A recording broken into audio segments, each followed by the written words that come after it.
Hello everyone, welcome back to the channel. In this video, I'll show you how to extract a zip file using PeaZip on Windows. First, open File Explorer and go to your Downloads folder.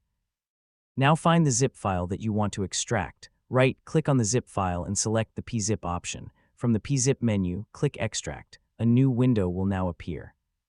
Here you may see options such as Output, Function, and Password. In the Output section, you can choose where you want the extracted files to be saved. For this tutorial, we can keep the default location.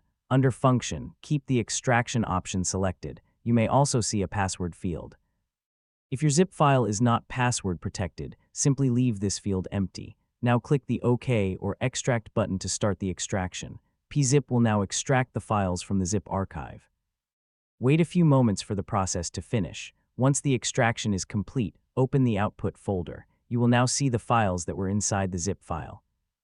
You can open and use these files normally, and that's how you can easily extract a zip file using PeaZip. Thanks for watching. Don't forget to like and subscribe for more tutorials.